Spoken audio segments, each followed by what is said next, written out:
بسم اللہ الرحمن الرحیم۔ آج جو آخری لیکچر ہے اس میں ہم ایک تو سیرت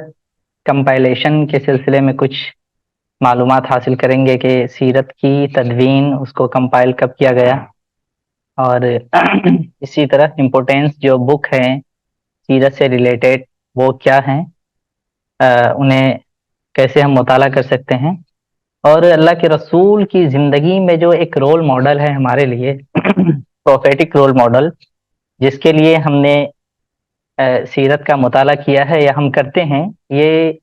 سب سے امپورٹنٹ چیز ہے کہ جب ہم سیرت پڑھتے ہیں تو کیوں پڑھتے ہیں۔ ہم اس سے اللہ کے رسول کی زندگی سے کچھ اپنے لیے نمونہ تلاش کرتے ہیں، ہمارے لیے کچھ رول ماڈل ٹائپ کی جو چیزیں ہیں وہ سامنے آئے اور پھر ہم ان کو اپنی زندگی میں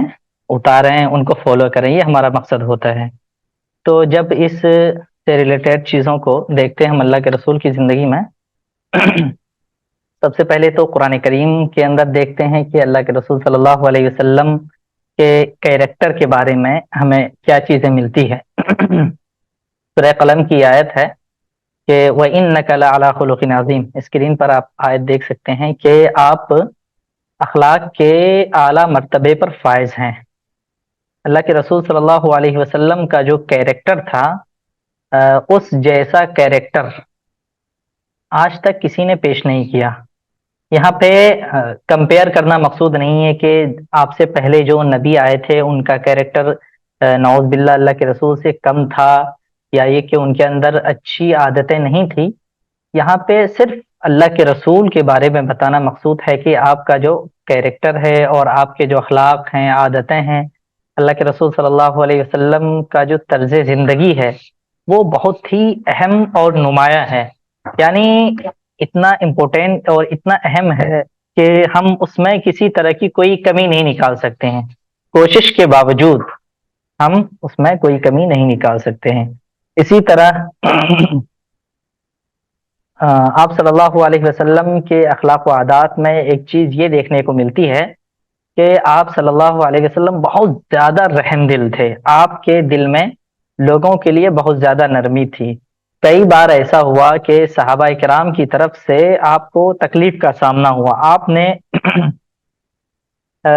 خاص طور پر صحابہ کرام کے بارے میں تو نہیں کہہ سکتے ہیں کہ انہوں نے آپ کو ستایا، لیکن آپ کی جو سوسائٹی تھی، آپ کے جو آس پاس لوگ رہتے تھے، انہوں نے آپ کو بہت زیادہ ستایا، بہت زیادہ تکلیف دی۔ اس کے باوجود آپ نے کبھی تنگ دل ہو کر ان کے لیے بد دعا نہیں کی۔ آپ کو معلوم ہوگا کہ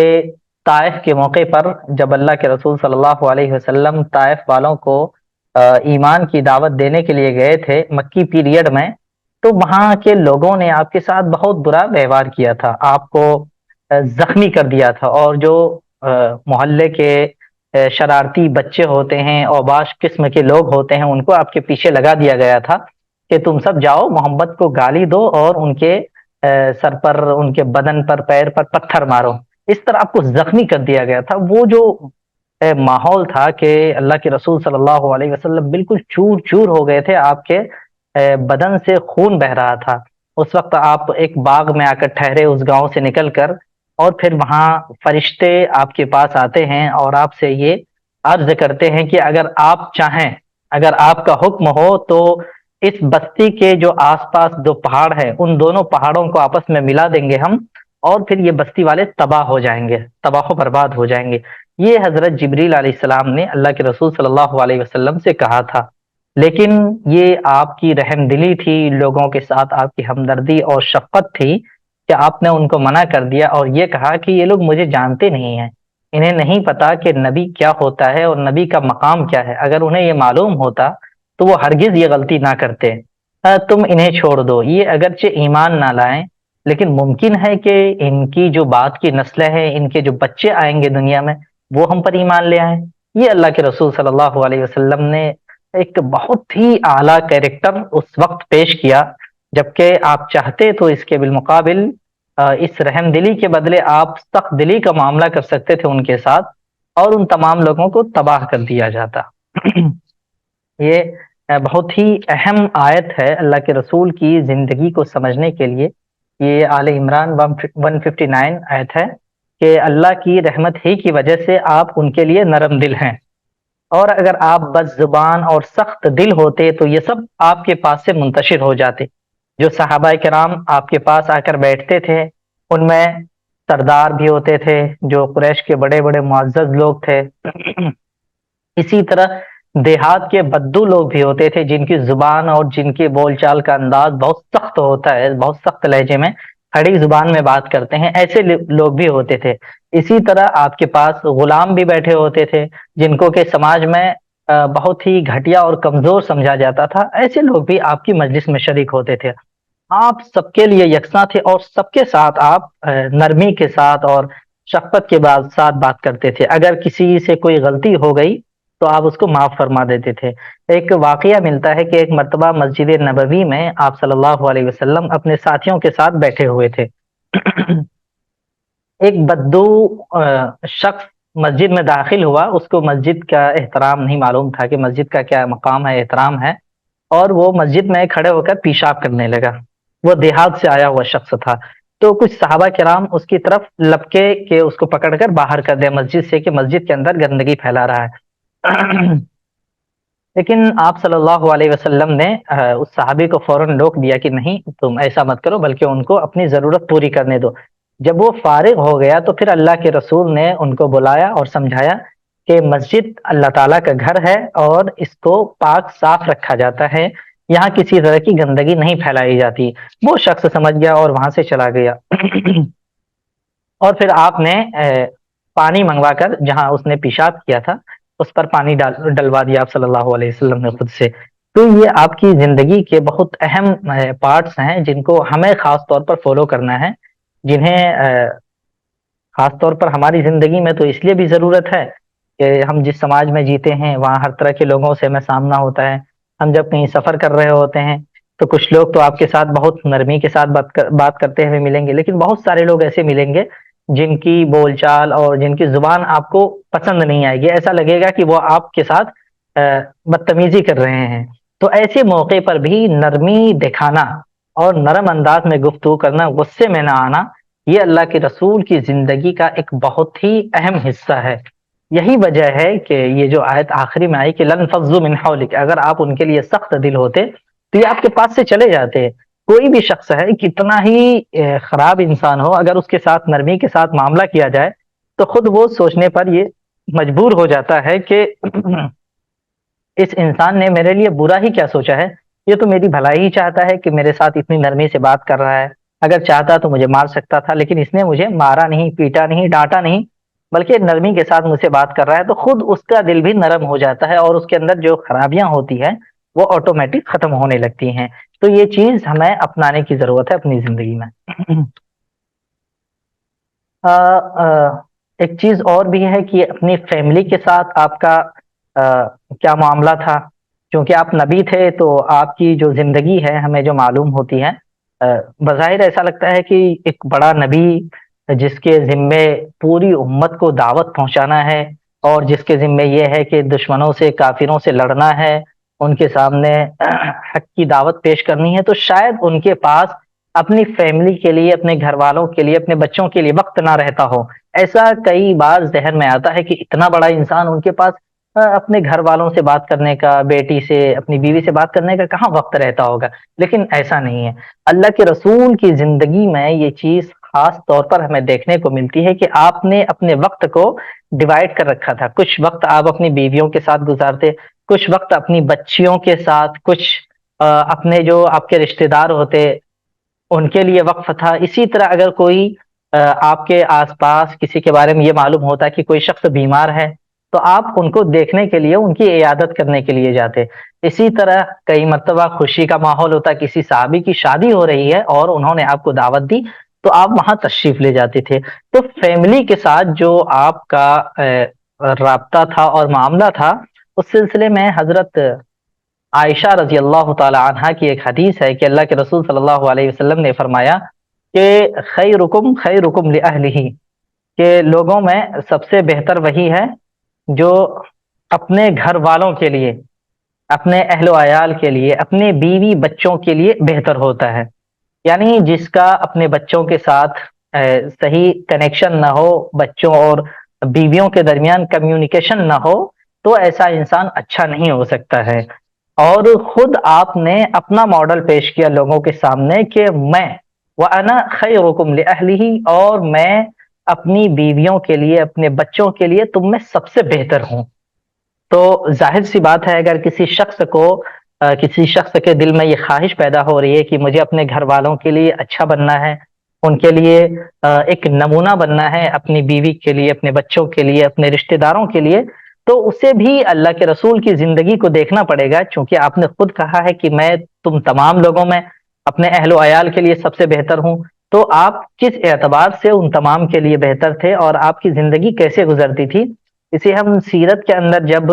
اس کا مطالعہ کریں گے تو خود ہمیں یہ ساری چیزیں معلوم ہوں گی۔ آ، ایک چیز اور بھی ہے کہ جب ہم اللہ کے رسول صلی اللہ علیہ وسلم کی زندگی میں رول ماڈل تلاش کرتے ہیں تو ہمیں صرف کچھ خاص چیزیں نہیں ملتی ہیں، بلکہ سماج کے اندر انسان کی جتنی بھی پوزیشن ہو سکتی ہے، جتنا بھی اس کا الگ الگ جتنی بھی اس کی شکلیں ہو سکتی، جیسے ایک باپ ہوتا ہے ایک انسان، اسی وقت وہ ایک بیٹا بھی ہوتا ہے، اسی وقت وہ ایک بھائی بھی ہوتا ہے، اسی وقت وہ ایک شوہر بھی ہوتا ہے، یعنی ایک ہی انسان کی کئی کئی شکلیں اور صورتیں ہوتی ہیں بیک وقت۔ تو ان تمام لوگوں کے لیے اللہ کے رسول صلی اللہ علیہ وسلم کی زندگی میں نمونہ موجود ہے، اور وہ تمام لوگ آپ کی زندگی سے براہ راست اپنے لیے استفادہ کر سکتے ہیں اور اپنے لیے اچھی چیزوں کو تلاش کر سکتے ہیں۔ آپ دیکھ سکتے ہیں کہ آپ ایک اچھے باپ بھی تھے، بیسٹ فادر، بیسٹ ہسبینڈ آپ کی بیویوں کے ساتھ، خاص طور پر حضرت عائشہ کی جو ابھی حدیث آپ کے سامنے پیش کی گئی۔ اسی طرح ایک اور حدیث ہے حضرت انس رضی اللہ تعالی عنہ کی، ہے کہ اللہ کے رسول صلی اللہ علیہ وسلم جب گھر میں آتے تھے تو آپ ایسا نہیں ہے کہ ایک بالکل بڑے انسان کی شکل میں گھر میں داخل ہو رہے ہیں اور دھونس جما رہے ہیں، بلکہ ایک عام انسان کی طرح آپ کی زندگی ہوتی ہے۔ آپ خود اپنا جو کام ہوتا ہے، یخدم نفسہ کا لفظ ہے حدیث کے اندر، کہ اپنا جو آپ کا کام ہوتا وہ خود کرتے۔ کچھ کپڑے اگر صاف کرنے ہوں تو آپ خود کر لیتے تھے، بجائے اس کے کہ دوسرا شخص کرے،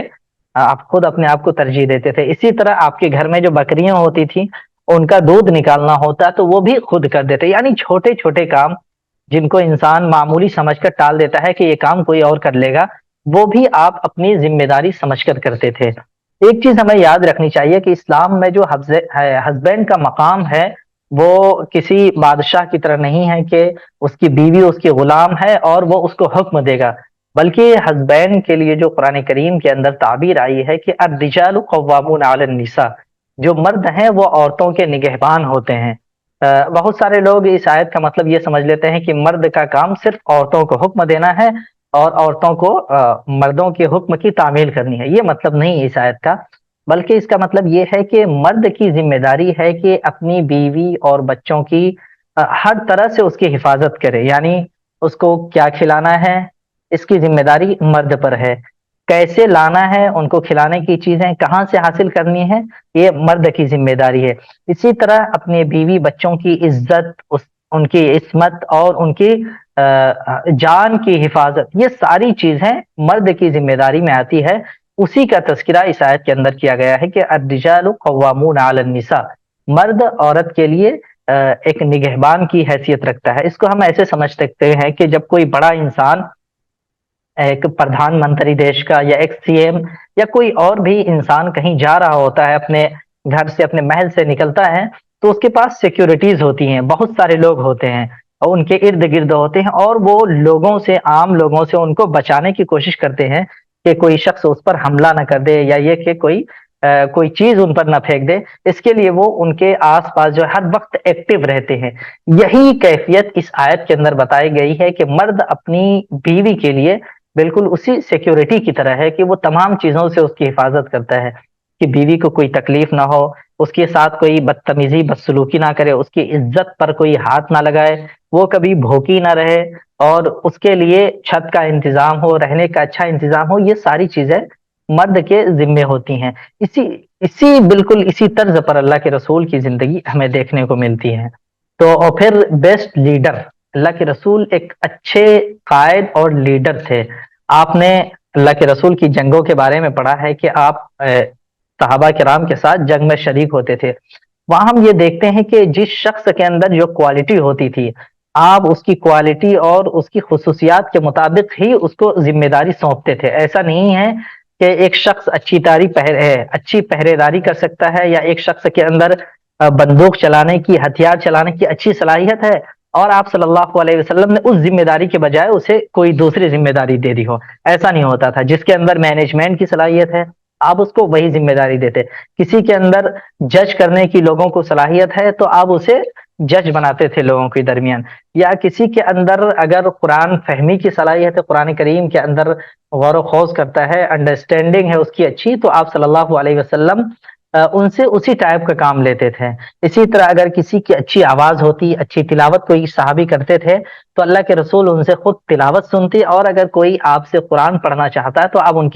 کے پاس بھیج دیتے کہ وہ اچھا قرآن پڑھتے ہیں، ان سے جا کے آپ سیکھ لیجئے. تو یہ آپ نے تمام لوگوں کو، چونکہ یہ معلوم ہے ہمیں کہ ہر شخص کے اندر الگ الگ کوالٹی ہوتی ہے، ایک ہی کوالٹی کئی لوگوں کے اندر ہو یہ ضروری نہیں ہے. ہر شخص اپنے آپ میں یونیک ہوتا ہے، اس کے اندر کچھ نہ کچھ ایسی چیزیں ہوتی ہیں جس کی وجہ سے وہ دوسرے لوگوں سے تھوڑا الگ اور ہٹ کے دکھتا ہے. تو وہ جو کچھ نہ کچھ والی یونیک صلاحیت ہوتی ہے، آپ صلی اللہ علیہ وسلم اس کا فائدہ اٹھا کر لوگوں کو ذمہ داریاں سونپتے تھے. اسی طرح بیسٹ ٹیچر، آپ صلی اللہ علیہ وسلم ایک اچھے معلم تھے. آپ نے ابھی دیکھا کہ ایک شخص نے مسجد نبوی میں پیشاب کر دیا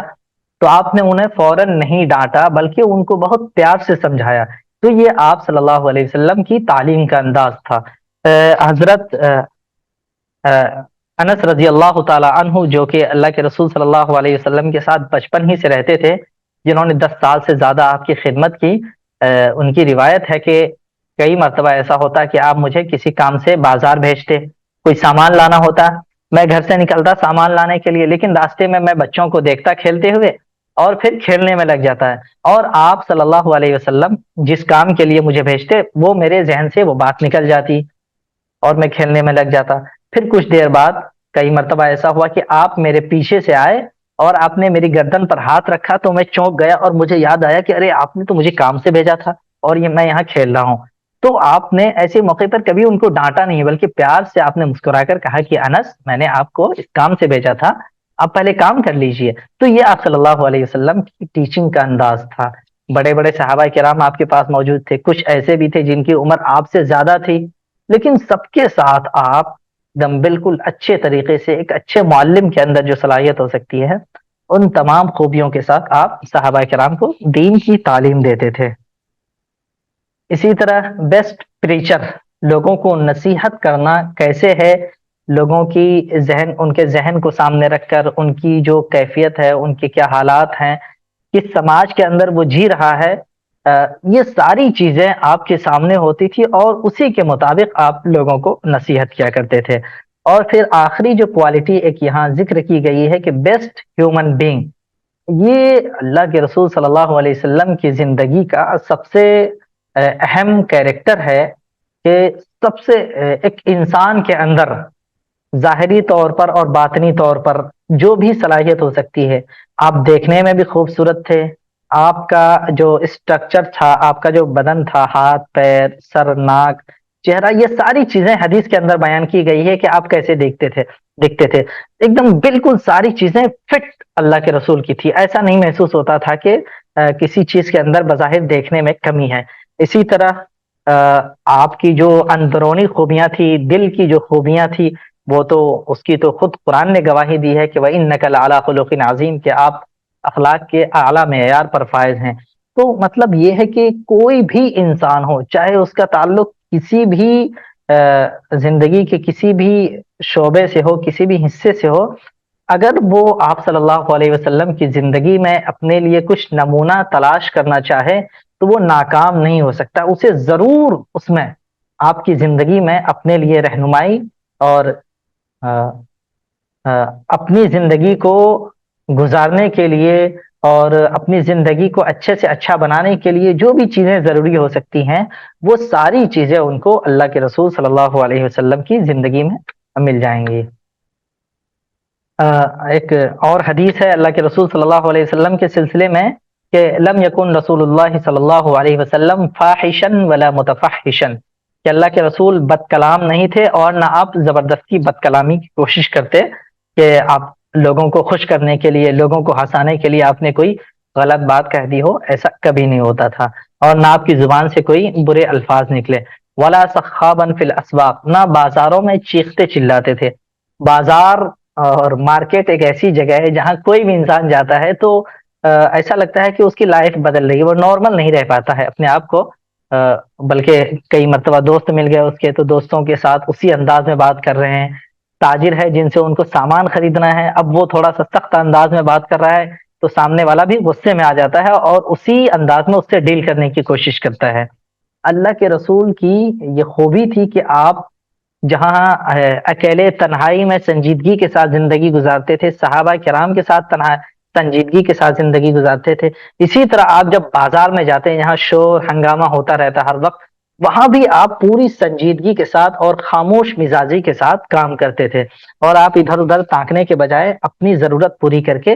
فوراً گھر لوٹ جاتے تھے۔ ولا یجزی بالسیئہ، اگر کسی نے آپ کے ساتھ کوئی برا کام کیا، آپ کو کبھی گالی دی یا آپ کے ساتھ بدتمیزی کی، تو ایسا نہیں ہوا ہے کہ آپ نے بھی اس کے ساتھ وہی کام کیا، اس کو بھی گالی دی اور اس کے ساتھ بدتمیزی کی، بلکہ آپ برائی کا بدلہ برائی سے نہیں دیتے تھے اور معاف کر دیتے تھے اور درگزر کا معاملہ فرماتے تھے۔ یہ اللہ کے رسول صلی اللہ علیہ وسلم کی زندگی کی اہم چیزیں ہیں جنہیں ہمیں فالو کرنا چاہیے۔ اب ہاں، ایک چیز اور بھی ہے کہ ابھی میں نے بتایا جیسے کہ سیرت کی تدوین کب ہوئی، کب کمپائل کیا گیا سیرت کی کتابوں کو، جو چیزیں ہم اللہ کے رسول کی زندگی کے بارے میں پڑھتے ہیں وہ کب لکھی گئی ہیں، یہ بہت امپورٹنٹ کوشچن ہے۔ اس سلسلے میں پہلی بات تو یہ ہے کہ میں نے شروع ہی میں پہلے لیکچر میں بتایا تھا کہ آپ کی سیرت، سب سے اچھی جو سیرت بیان کی گئی ہے وہ قرآن کریم کے اندر ہے۔ قرآن کریم میں اللہ کے رسول کو مخاطب کر کے اور آپ کے بارے میں کئی ساری چیزیں بیان کی گئی ہیں، ان میں سے کچھ چیزیں میں نے آپ کے سامنے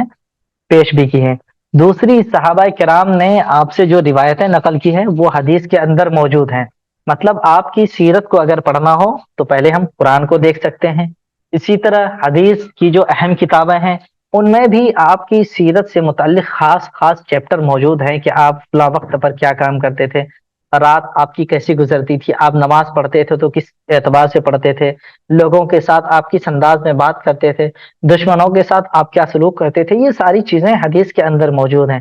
اس کے علاوہ سیرت پر کچھ کتابیں بھی شروع زمانے ہی سے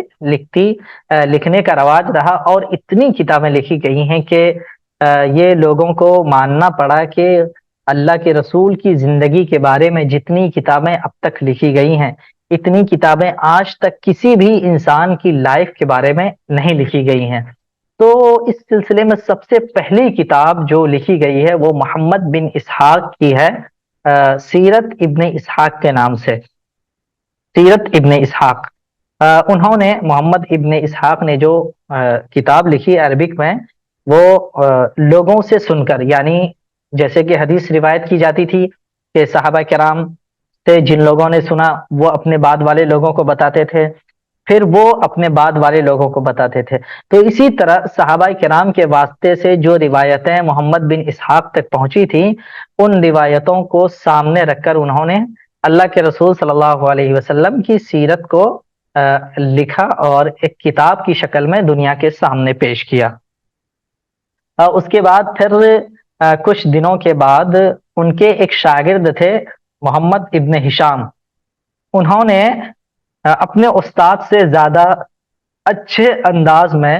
اپنے استاد ہی کی کتاب کو اچھے انداز میں لکھا۔